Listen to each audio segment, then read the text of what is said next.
As American forces approached Manila, debates arose within their command. Some generals suggested acting cautiously, surround the city, regroup, and take their time.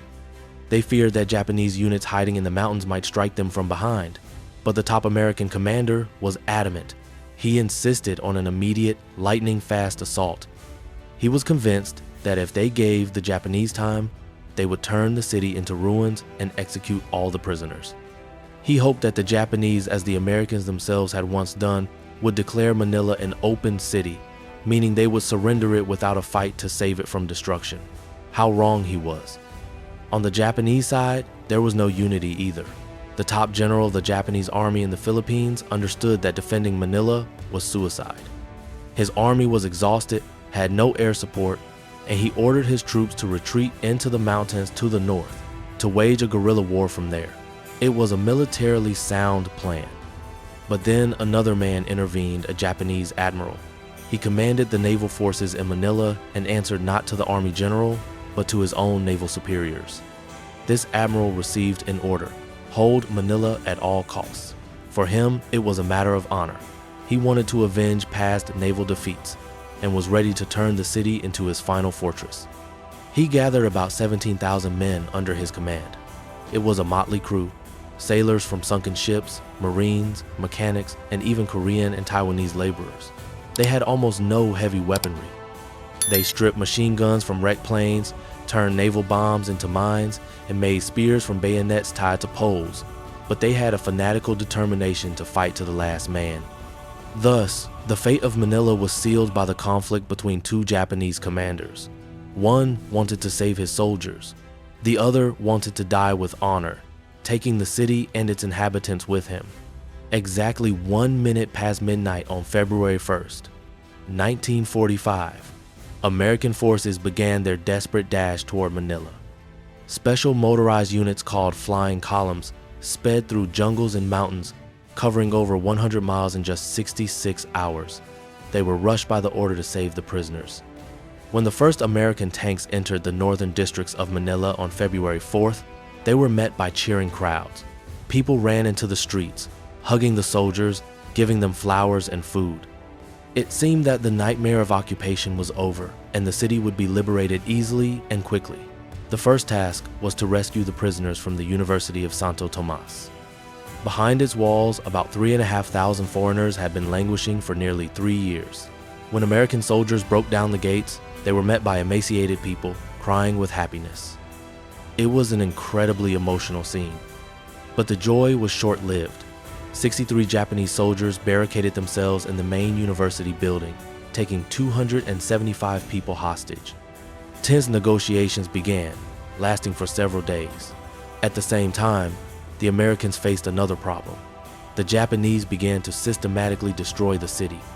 They blew up bridges across the Pasig River, which divides Manila in half, and set fire to fuel and food depots. The city began to sink into fire and chaos. The American units that had broken into the city were cut off from their main forces, running out of ammunition and food. The celebration of liberation was turning into a desperate struggle for survival. The Battle of Manila was unlike other battles. There were no open fields and clear front lines. The war was fought for every house, every floor, every room. The Japanese soldiers, following their admiral's orders, turned the city into one continuous fortress. They built barricades of sandbags, tangled the streets with barbed wire, and mined the roads.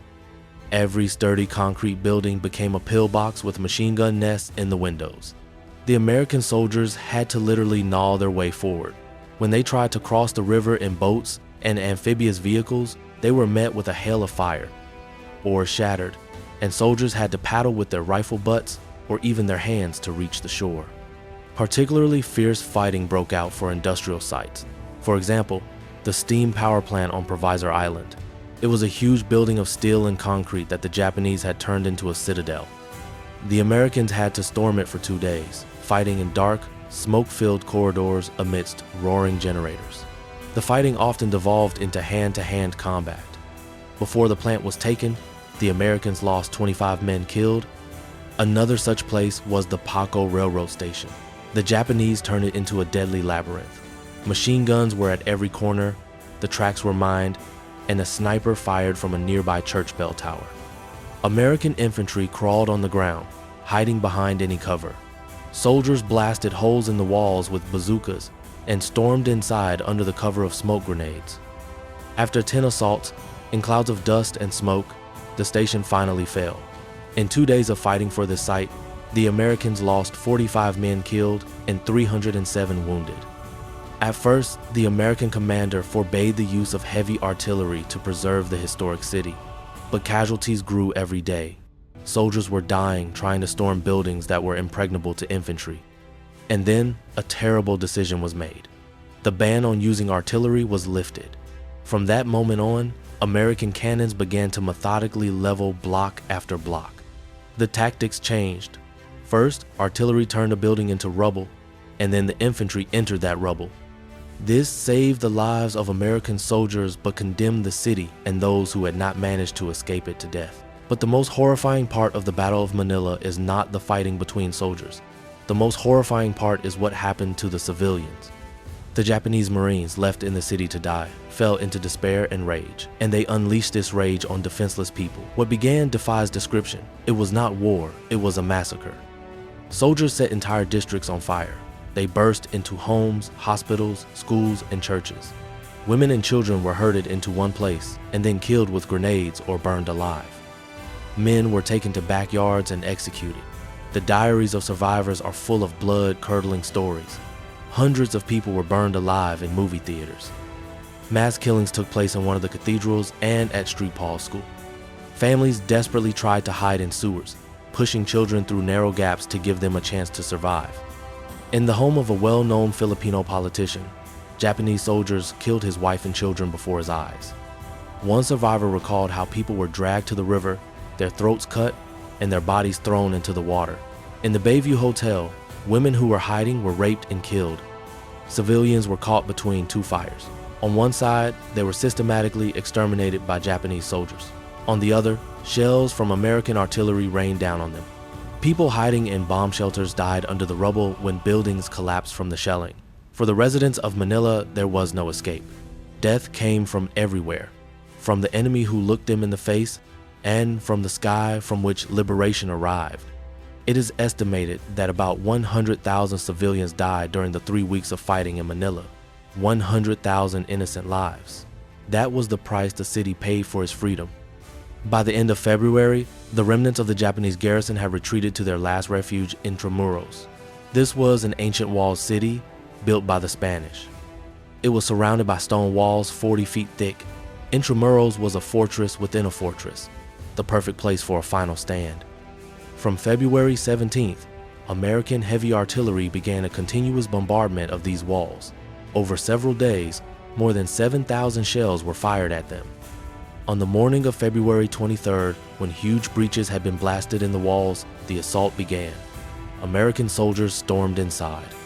The fighting took place in narrow streets, where every alley became an ambush. In the northwest corner of Intramuros stood Fort Santiago. Once a prison, it was now a dark labyrinth of cells and tunnels where the enemy was entrenched. To smoke the defenders out, the Americans had to pour gasoline and oil into the ventilation shafts and then throw in phosphorus grenades and use flamethrowers. The ancient, moss-covered walls of the fort were licked by flames. The Japanese fought with the desperation of the doomed. Some disguised themselves in American uniforms, others raised a white flag, and when soldiers approached, they opened fire. None of them survived. When it became clear that the fortress had fallen, the Japanese admiral who had given the order to defend the city, along with his staff, committed ritual suicide in the basement of the Department of Agriculture building. But even after the fall of Intramuros, the battle was not over. The last pockets of resistance were 3 huge, reinforced concrete government buildings. The Japanese had turned them into real bastions. The Americans had to bring up tanks and 155mm guns and fire at these buildings point blank, floor by floor. They burned out machine gun nests with flamethrowers and bazookas. On March 3rd, after the last defenders were eliminated in the elevator shaft of the Department of Finance building, the American general sent a message. All resistance has ceased. The Battle of Manila was over. When the smoke cleared, a terrifying picture was revealed to the world. Manila, the Pearl of the Orient, lay in ruins. There was no trace of its former beauty. There was no water, electricity, or transport. Hospitals, schools, universities, and entire residential areas were wiped off the face of the earth. The losses were enormous. The Americans lost 1,110 men killed and 5,500 wounded. The Japanese garrison was almost completely wiped out. 16,665 soldiers died, but the heaviest price was paid by the civilians, 100,000 dead. The Battle of Manila was the first and only experience for American forces of storming a major city in the Pacific War. It showed how monstrous the cost of urban warfare can be, where every house is a fortress and every family is a potential victim. The fire destroyed historic walls and beautiful buildings, but it could not destroy memory. The story of Manila is a terrible warning to future generations about what happens when war comes to cities. It is a reminder that peace and human life must be valued above all else, and this must not be forgotten, ever.